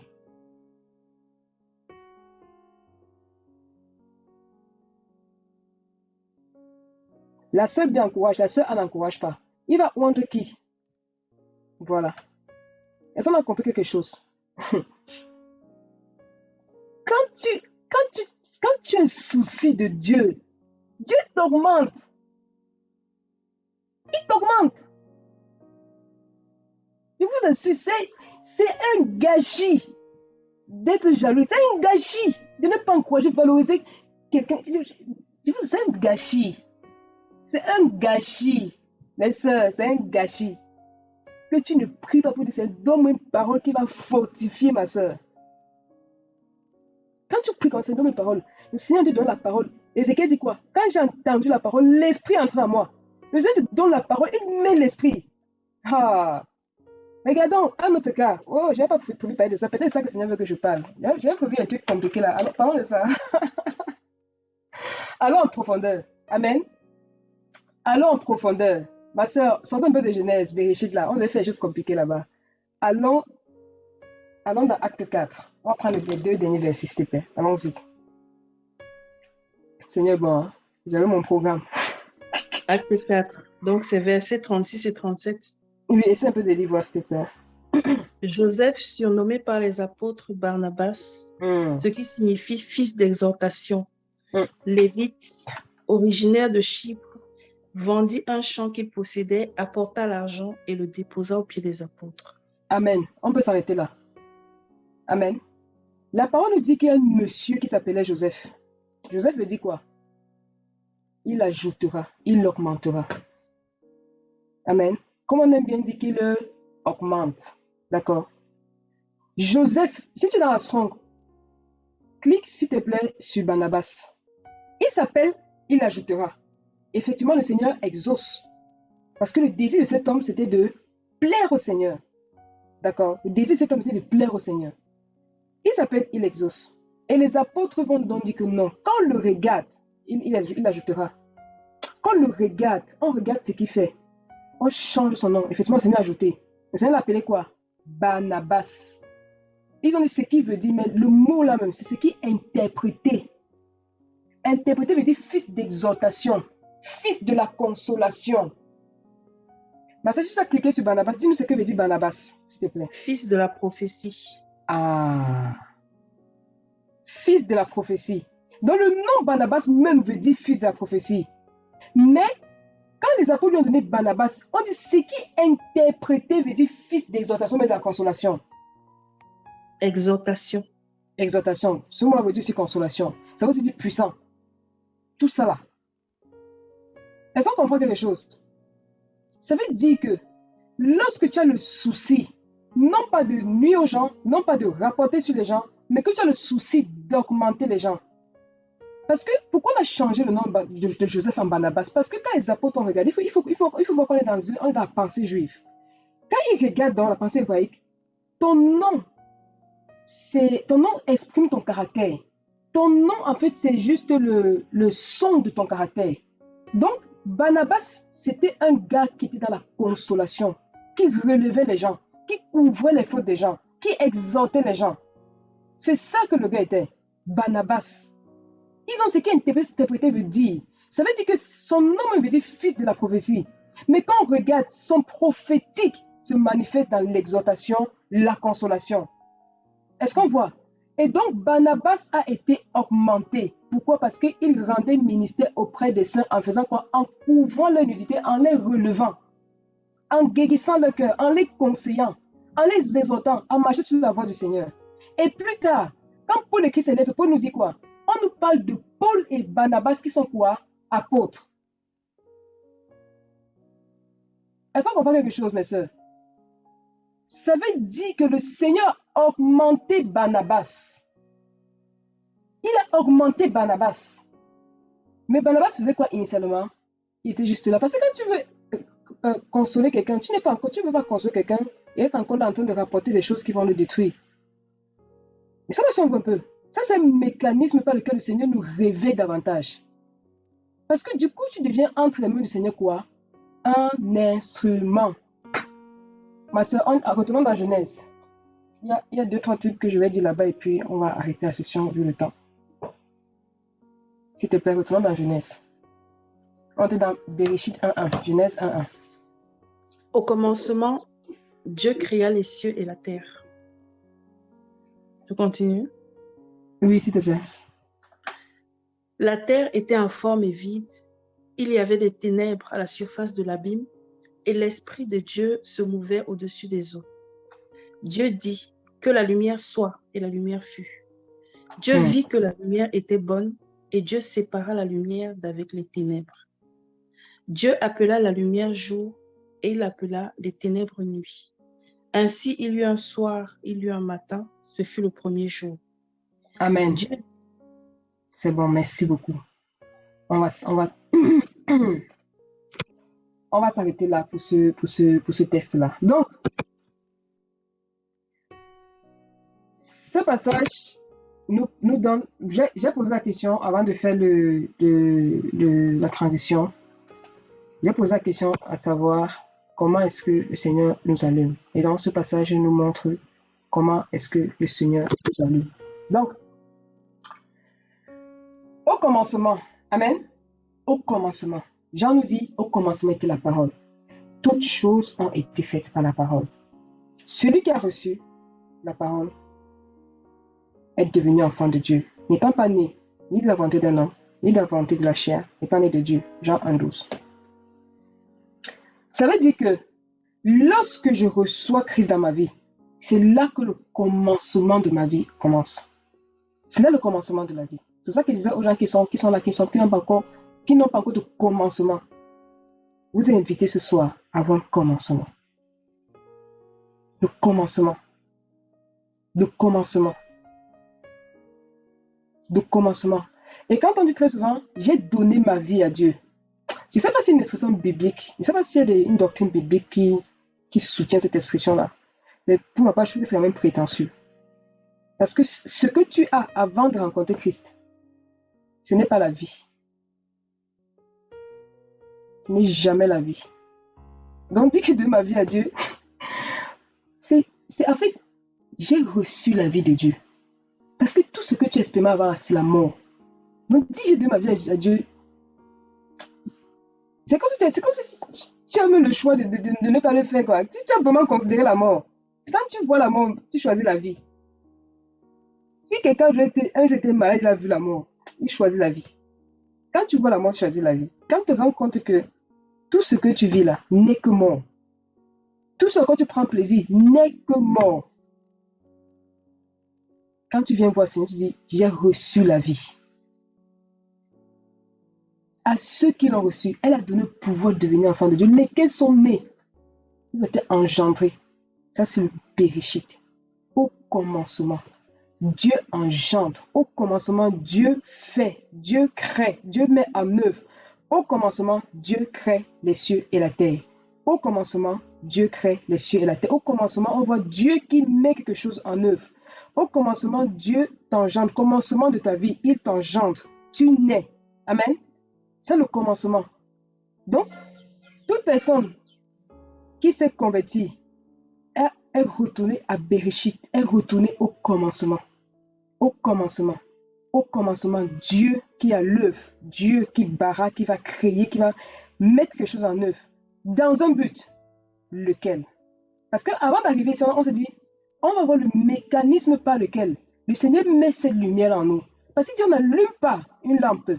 D'accord? Parce qu'on a associé la lampe, la lumière, au réveil.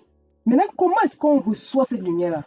Donc, le Bereshit 1 ici nous dit qu'au commencement, Dieu va créer les cieux et la terre à Shamaïm et Eret.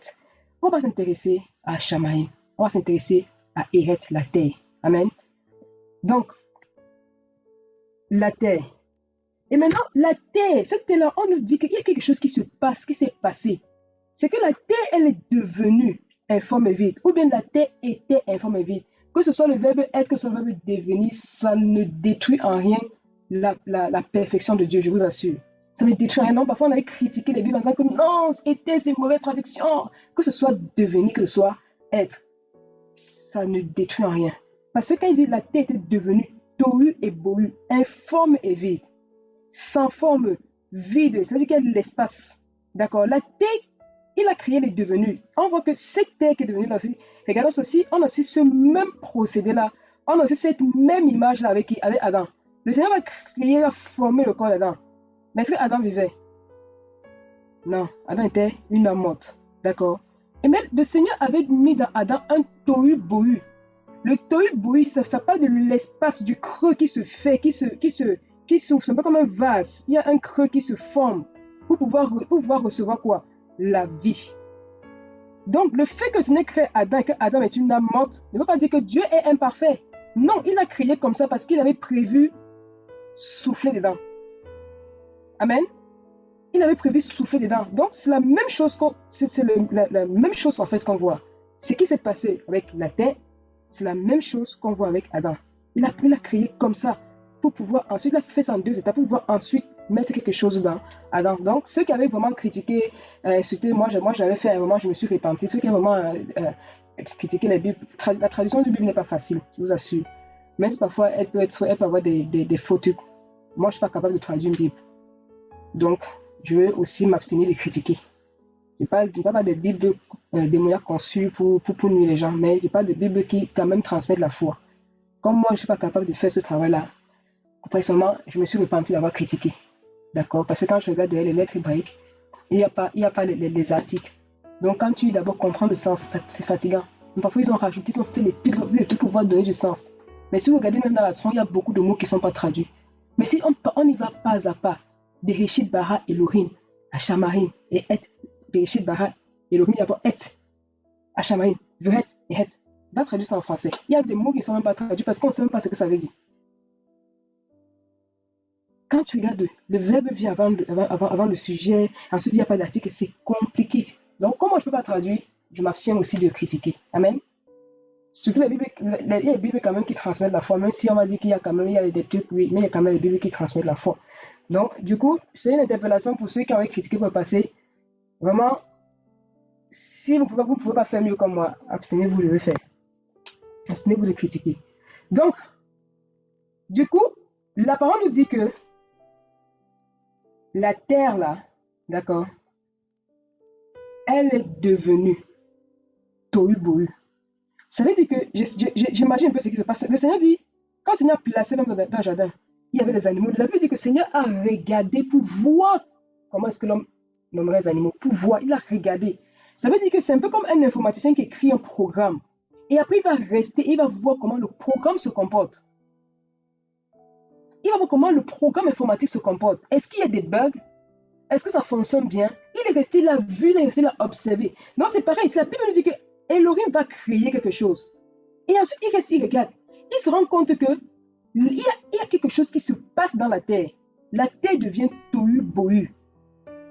La terre devient tohu-bohu. Par quel procédé? Est-ce que le tohu-bohu était une condition nécessaire pour que la lumière vienne? Oui. Il fallait que cette terre devienne informe et vide. Pourquoi? Parce que on a hérité de la vaine manière de vivre de nos parents. D'accord? Il y a des attitudes dans lesquelles on est né. Il y a des éducations qu'on nous a données.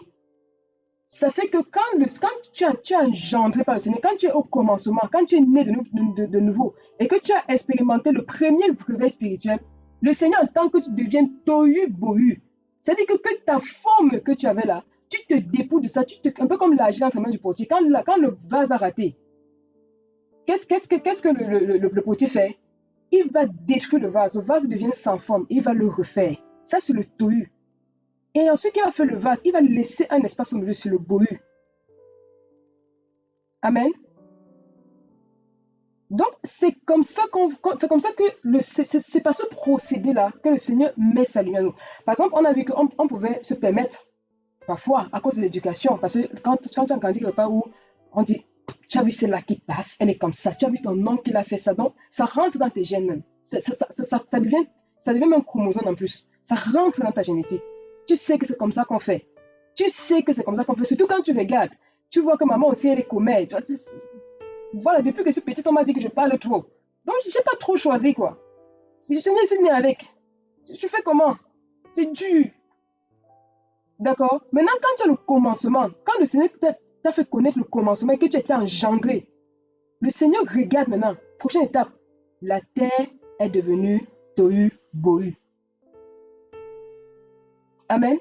C'est-à-dire qu'on a compris que ça, c'est mauvais. Lorsque je comprends que ça, c'est mauvais, je commence d'abord par me repentir. Et je dis, Seigneur, je n'ai pas moi la capacité de changer. Mais en toi est la capacité de changer. Et là où tu as la faiblesse, c'est là où il faut demander l'onction. Parce que c'est l'onction de Dieu qui nous fortifie.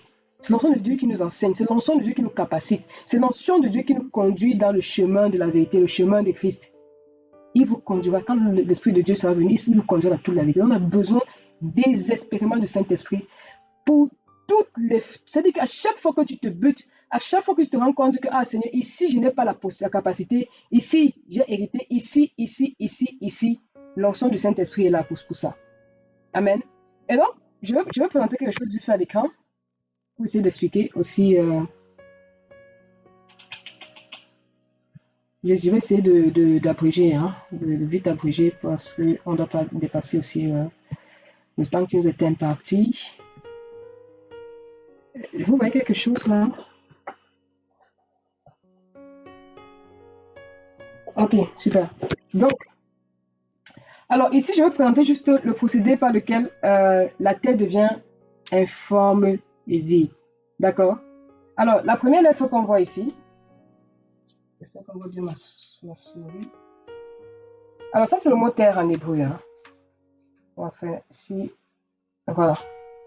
Alors, ici, là, le premier mot, ça se dit de la droite à la gauche, c'est le Aleph. Le Aleph qui nous parle de serviteur, service. D'accord? Donc, celui qui veut que le Seigneur le réveille, d'accord? C'est pour quel but? Est-ce que tu peux partir voir le Seigneur? Ok, réveille-moi, c'est pour quel but? C'est pour quel but? Donc, la tête devient informe et vide par le fait que, premièrement, cette terre-là a pris conscience du fait que c'est un serviteur. Et quand on parle de serviteur, on parle de rendre service, on parle d'être au service d'un maître. Et c'est pourquoi je disais, ça commence par une reconsidération de Dieu. Il faut reconsidérer qui est Dieu, reconsidérer qui nous sommes. Et de savoir quelle est la place de Dieu, quelle est notre place.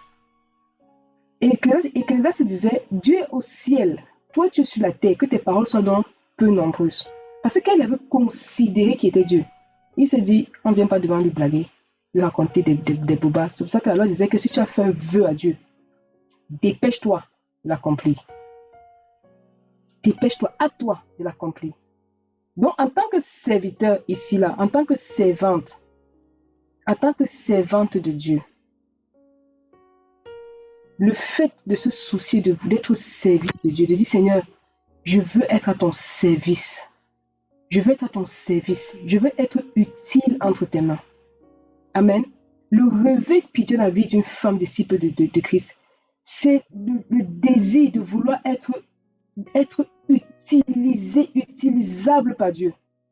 Je dis, Seigneur, j'existe sur la terre, je me suis converti. Me voici, je me jette dans tes bras. Saisis-toi, fais de moi ce que tu veux. Mais que ce soit fait de moi qui dit, parce que le serviteur renonce à lui. Le serviteur ne mange pas quand le maître n'a pas mangé. Même s'il est en train de manger que le maître a besoin de lui, il laisse, il vient faire parce que sa volonté là, devant la volonté du maître, elle est inexistante. Et ça, c'est là où souvent ça coince. D'accord? Le serviteur. Et voici une chose que j'ai enseigné dernièrement sur le service. Et je vais le dire pour que les femmes qui vont comprendre ça, qu'elles excellent dans le service. Qu'elles excellent dans le service. Le Seigneur enseigné me dit, je pose la question aussi, je vais attendre les réponses. Qui parmi les femmes que nous sommes là, si on a une coupe en or, on va utiliser ça pour donner à beaux gens, aux enfants et tout ça. Qui parmi nous, si tu as une seule coupe en or là, non. Ça va servir à quoi? Ça va servir à quoi? Votre coupe en or va servir à quoi? Mes soeurs.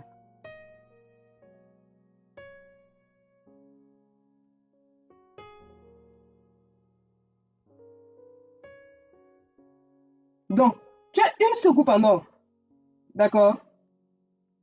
Voilà. Supposons que tu as un seul coupe en or, ou bien un seul plat en or. C'est un seul comme ça. Voilà. C'est ça la décoration. On est d'accord? On trouve un armoire en vitre, on dépose là, et puis on met des fleurs à côté. Voilà.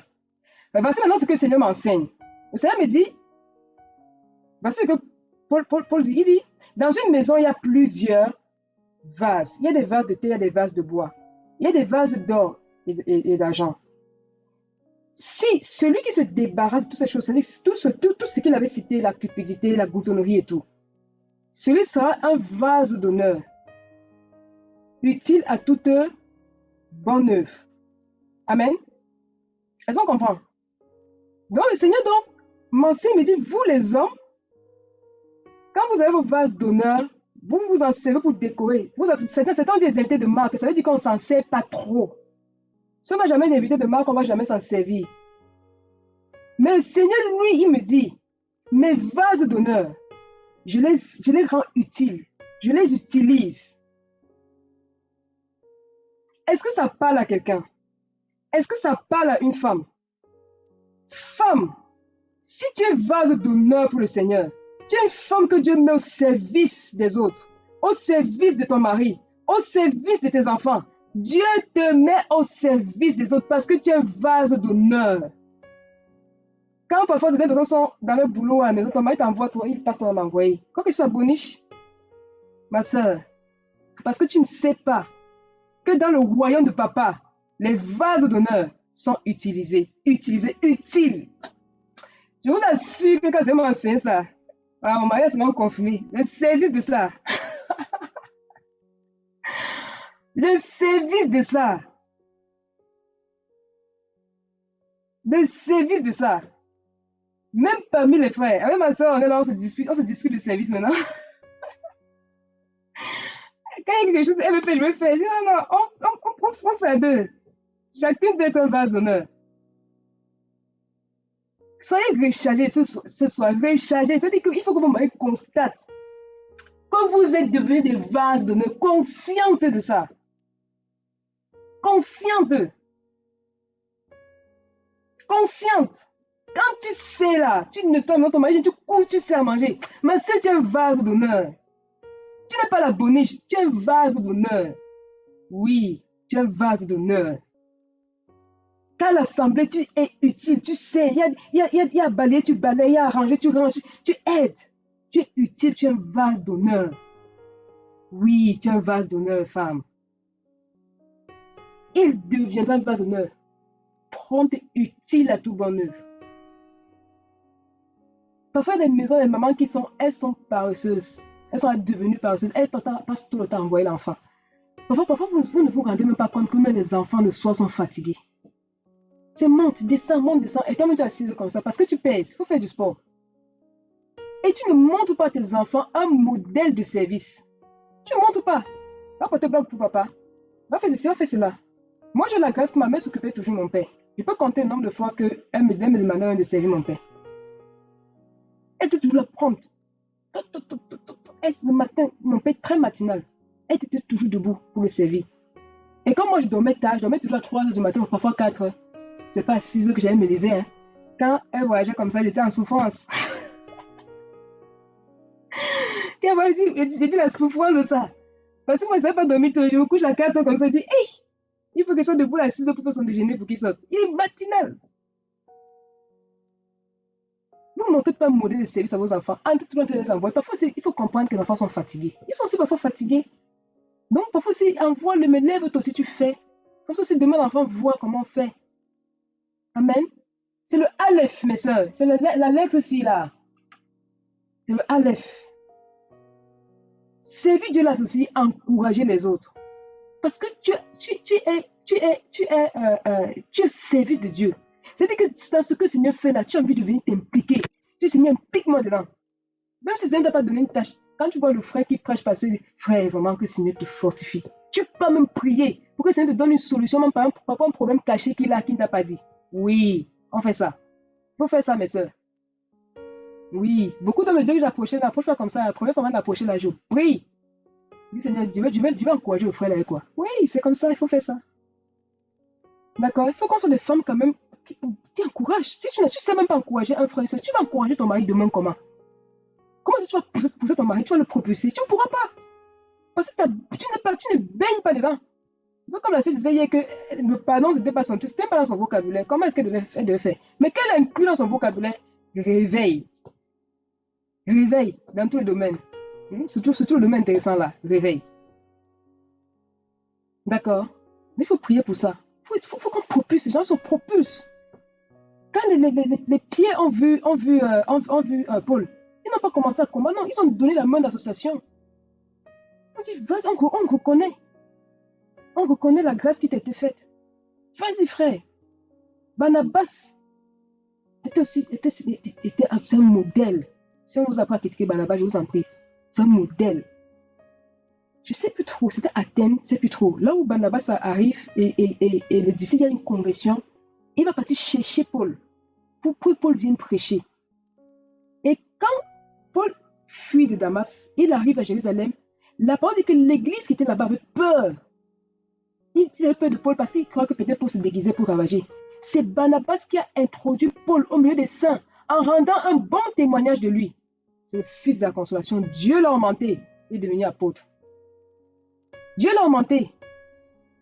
C'est Barnabas qui va introduire Paul, qui va dire comment est-ce que Paul parle de Jésus publiquement. C'est un vrai frère. Il a vraiment changé. Il a un bon témoignage de Barnabas, de Paul. Parce que Paul n'avait pas de défauts. Il a certainement vu les défauts, mais ce n'était pas son business de rapporter. Et Dieu l'a augmenté, Dieu l'a élargi. Donc, Barnabas a aidé Paul à rentrer dans son appel. Et quand il était avec Paul, et quand il pouvait porter la parole, il dit à Paul, va prêcher. Est-ce qu'il était un apôtre? Est-ce qu'un apôtre ne peut pas prêcher? Est-ce qu'un apôtre ne peut pas poser un fondement? Donc, tu peux être avec une soeur comme ça, tu reconnais que la soeur a grâce pour chanter. Vous arrivez quelque part, on dit qu'il va chanter. Si ta soeur va chanter, ça ne diminue en rien ce que tu es. Ou bien tu chantes à la soeur, vas-y, conduis le moment, ça ne diminue en rien. Ou tu reconnais qu'une soeur a grâce pour enseigner, tu dis, vas-y, porte la parole. Ça diminue en rien ce que tu es. Au contraire, si c'était la volonté de Dieu qu'elle porte la parole, quand les hommes sont convertis, là, le Seigneur augmente et les bénédictions sur le frère qui a prêché et les bénédictions sur toi parce que tu étais dans son plan. Il t'élargit. Il t'élargit, femme. Il t'élargit aussi. Amen. Et le réveil. On est dans Aleph. Service. Service. C'est bon? La deuxième notice là, c'est le Resh. Ça nous parle de Christ, le chef, la tête. Ça veut dire que la tête est devenue tohu bohu. En faisant quoi? Éphésiens 4:13. Aïe, on va pas lire. Notez seulement. Éphésiens 4:13. Éphésiens 4:13 nous dit que Dieu a établi les prophètes, les apôtres, les docteurs, les évangélistes, les pasteurs pour outiller les saints, pour les amener à l'unité de la foi et pour qu'ils arrivent et parviennent à la connaissance précise et correcte du Fils de Dieu, mais à l'état d'homme parfait.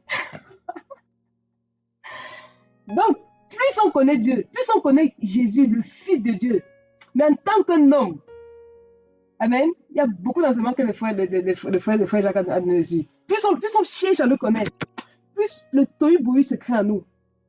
Plus le tohu bohu se crée en nous.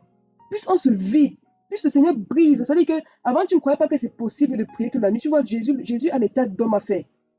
C'est-à-dire que là, il t'a rendu informe. Il t'a rendu informe. Il t'a cassé la forme que tu avais, la façon de penser que tu avais. Il a cassé ça. Il a désactivé. C'est ça. Plus on étudie Christ, on voit que Christ lui-même, il a grandi en sagesse. Il a grandi en statut. Il a grandi en grâce. Mais où? Auprès de Dieu. Auprès des hommes. Ça, c'est Luc 2,52. Auprès de Dieu, auprès des hommes. Qu'est-ce qui se passe? On comprend que c'est possible pour nous de le faire. Vrai ou faux? Et la connaissance de Christ, la deuxième lettre ici là, qui est au milieu de l'oreille là, nous amène ça frôle c'est l'adoration. C'est l'adoration. Et la forme finale de Thaddée, c'est ça, vous voyez, ça dépasse pas le bas. C'est comme un pieu, c'est-à-dire qu'il a fixé ça comme ça en lui. L'adoration, la vie de consécration, c'est vrai que ça t'amène au sacrifice, au renoncement. Ça t'amène au renoncement. Amen. Et plus comme ça, on renonce à nous, on renonce à 20 manières de vivre. Plus il y a un espace qui se crée en nous, plus le vase est renouvelé, et plus le Seigneur peut mettre à l'intérieur son vin nouveau, son vin nouveau, son vin nouveau, son vin nouveau. Et le vin nouveau, là, c'est l'image du Saint-Esprit. Oh, le Saint-Esprit, oh, l'amour de Dieu est répandu dans notre cœur par le Saint-Esprit qui nous a été donné. Donc, du coup, on commence à aimer Dieu. On aime Dieu. Oh, comment peux-tu dire que tu aimes Dieu, que tu ne vois pas? Si tu n'aimes pas ton prochain que tu vois, ça implique que tu commences à aimer ton prochain. Dieu t'élargit. Le réveil se passe. Parce que plus tu découvres un aspect de Christ, plus tu te réveilles. Plus tu découvres un aspect de Christ, plus tu veux lui ressembler. Le Seigneur a marché avec Judas. Pendant 3 ans et demi, il n'a jamais dénoncé Judas. Il couvrait Judas. Donc l'intention du Seigneur, si ce n'était pas de te dire à Pierre, tu as vu Judas, vraiment, je te dis, hein, il est terrible, lui. Le Seigneur avait été patient pendant que Judas parvienne à la repentance. C'est important parce que ça, c'est une attitude qui nous guette beaucoup, nous les femmes. Ça nous gangrène. Ça nous gangrène. Le réveil spirituel dans la vie d'une femme disciple de Jésus, c'est ça. Elle rentre au service de son Dieu. Elle rentre au service de son prochain. Elle rentre au service. Elle cherche à connaître Dieu. Dans quoi? Regardons. Je vais revenir encore sur le passage là. La veut dire que, ensuite, après le tohu bohu, regardons, il y a notre truc qui entre en jeu ici là. C'est que on dit les ténèbres étaient sur la face de l'abîme. C'est un peu bizarre, mes sœurs. Parce que la parole nous dit que Dieu a créé 2 choses, le ciel et la terre. On dit que la terre devient informe et vide. Ok, informe et vide, c'est un état. Mais on nous parle d'une chose qui s'appelle les ténèbres. On nous parle de choses, l'abîme. C'est sorti d'où? On nous a parlé de 2 choses qui ont été créées au commencement. D'où sont venues les ténèbres et d'où sont venues l'abîme? C'est venu d'où?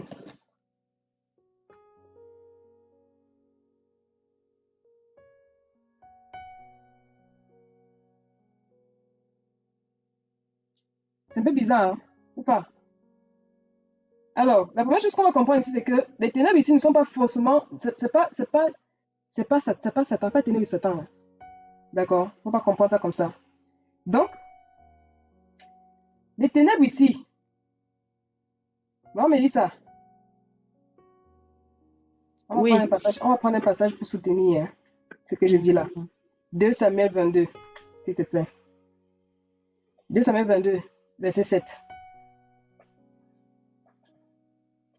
2 Samuel 22, verset 7. Dans ma détresse, j'ai invoqué l'Éternel, j'ai invoqué mon Dieu de son palais, il a entendu ma voix et mon cri est parvenu à ses oreilles.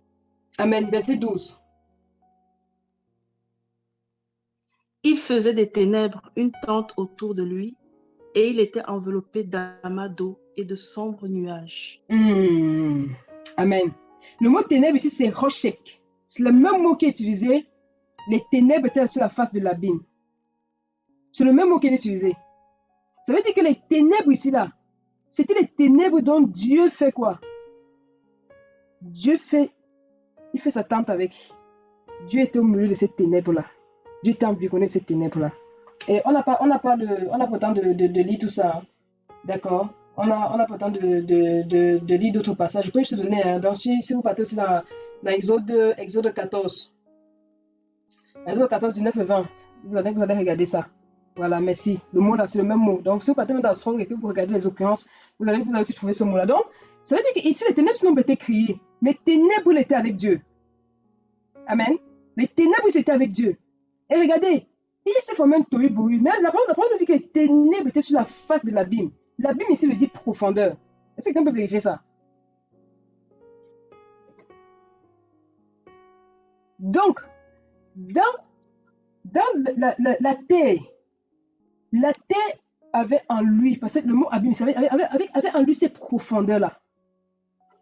D'accord? Avait en lui ces profondeurs-là. Ça veut dire que nous, en tant que femmes, les profondeurs de Dieu, les profondeurs de la parole de Dieu ne nous sont pas fermées. Parce que ça fait partie des conditions, ce que le Seigneur, ça fait aussi partie de ce que le Seigneur veut voir en nous. Il veut voir en nous quand on prend la parole. On veut vraiment aller en profondeur. Quand on est dans la prière, on veut aller en profondeur. Quand on est dans le jeûne, on veut aller en profondeur. Même utilisé par l'esprit, l'onction, manifestation, on veut aller en profondeur. Le Seigneur veut voir ce désir en nous, d'aller dans les profondeurs.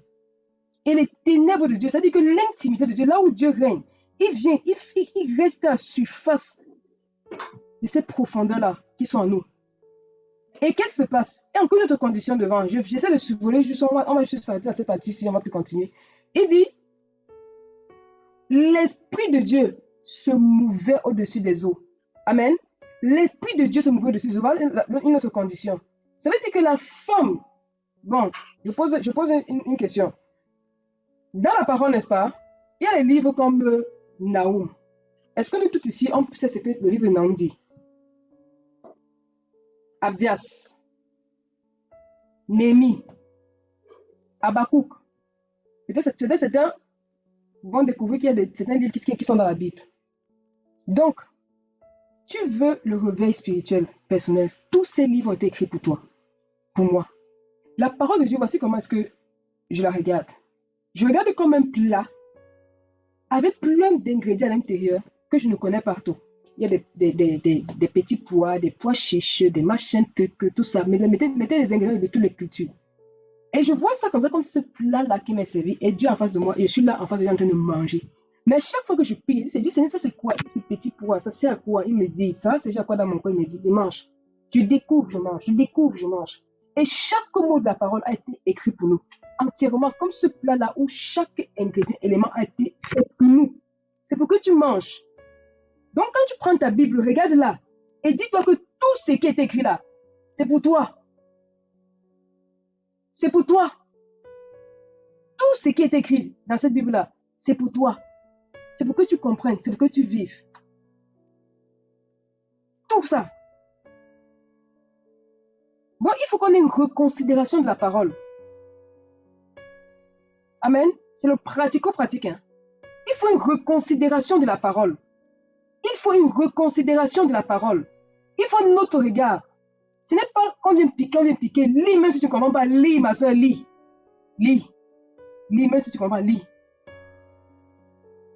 Il faut lire. Lis, tu fais les résumés. Si je n'ai pas compris, lis seulement, lis. Il faut lire. On ne comprend pas tout. Mais après, on comprendra le Seigneur parce que l'Esprit de Dieu se meut au-dessus des eaux. Ça veut dire quoi? Ça veut dire que, regardons les disciples, d'accord, ce chemin d'Emmaüs. Ils avaient amené les eaux, mais ils n'avaient pas l'éclairage. Donc le Seigneur est venu, la Bible dit que le Seigneur a pris ce qui le concernait dans la loi, dans les prophètes et dans les psaumes pour pouvoir leur expliquer. Mais si le Seigneur veut t'expliquer un truc, la première chose qui va venir, il va dire, voilà mon esprit veut se mouvoir au-dessus des eaux. Où sont les eaux? S'il y a les eaux en toi, l'Esprit de Dieu t'explique facilement. Tu restes comme ça, tu te rends compte, il y a une idée comme ça qui vient. Tel passage que j'avais lu là. C'est le Seigneur t'explique, ça tombe sur toi comme ça là. Mais si tu ne connais pas le passage, le Saint-Esprit va te dire, va lire Sophonie. Il veut t'enseigner Sophonie, hein, mais tu ne sais même pas de quoi parler Sophonie. Il demande que va lire Sophonie. Encore si tu obéis. Parce que très souvent encore tu n'obéis pas. Et comme tu n'obéis pas, ce qui devait te faire voir, la lumière qui devait dire, la lumière paraisse là, cette lumière ne va pas paraître. Il n'y a pas de réveil. Il n'y a pas un réveil qui a augmenté sur toi. Du coup, si tu avais les eaux, ça aurait été facile. Mais comme tu n'as pas les eaux, il te dit quand même, va lire. Encore, il faut que tu obéisses. Encore, il faut que tu obéisses. Est-ce que vous voyez un peu? Moi, je préfère stocker les eaux que je n'ai pas compris. Il dit, Seigneur, je n'ai pas compris. Que de même pas les stocker. Il dit, c'est Dieu, je ne lis pas. Non, il faut lire. Il dit, lis. Le temple, la largeur, 10 coudées, 5 coudées, 2 coudées, 3 coudées, 4 coudées. La généalogie, c'est l'engendre. Lis, ma soeur, il faut lire. Ne factorise pas. En mathématiques, il y a ce qu'on appelle factorisation. Ne factorise pas. Lis. Lis. Lis. S'il y a un moyen, stocke les eaux là. Stocke-les. Dis Seigneur, que ton esprit se meut. Est-ce que vous voyez un peu toutes les conditions? C'est-à-dire qu'il faut que le Héret là ressorte. Il faut que le Héret là ressorte quoi? Le Aleph, le Resh, le Tzadé. Te servir, Seigneur, je veux vraiment te servir, je veux te connaître. Parce qu'un bon serviteur doit chercher à connaître son maître. Savoir que mon maître se lève à 6 h du matin. Donc il faut que j'apprête son petit déjeuner, son truc, à 5 h, 5h30, machin truc. En fonction de la durée de truc, si tu vas faire la salade, ça prend plus de temps que faire les œufs. Là, ça, c'est le Aleph qui cherche à connaître son maître. Mais pour connaître ton maître, il faut connaître sa volonté. Oh, si ton maître a écrit sa volonté dans un papier, en disant que voici ce qu'il faut faire le matin, machin, machin, machin. Si tu veux connaître ton maître, tu dois pouvoir partir lire ce papier-là. Si tu veux dire que tu veux connaître ton maître et que tu veux seulement que ce soit les gens qui ont lu et qui sont venus les rimes à t'expliquer, ce ne sont pas les paroles des hommes ne sont pas les eaux qui se stockent en toi. Hein. Ce sont les eaux qui font effet sur toi. On n'a pas le temps, j'aurais parlé de l'outre d'eau, que Abraham a donné l'outre d'eau. Abraham avait toute sa richesse, il a donné à Agar l'outre d'eau et le pain. Il n'a pas donné les brebis, il a donné l'outre d'eau. Avec tout l'argent qu'il avait. Il a chassé Agar avec son fils là, en donnant l'outre d'eau, le pain. Une outre d'eau, ça vous vous rendez compte. Il aurait quand même pu mettre des chats et mettre quand même une citerne. Une outre d'eau. C'est un principe biblique. Tout ce qu'un homme peut te donner, c'est une outre d'eau. C'est pour que tu ressentes la soif. Tu cries au Seigneur pour que le puits, il donne le puits. Et comme on n'est plus à l'étape du puits là, maintenant on est à la source jaillissante. Ce sont les différents niveaux encore. Amen. Nous sommes différents niveaux. Donc, ensuite, le Seigneur a dit que la lumière apparaisse. Voilà, cette lumière-là, elle apparaît. Que le Seigneur soit béni, on va finir en priant.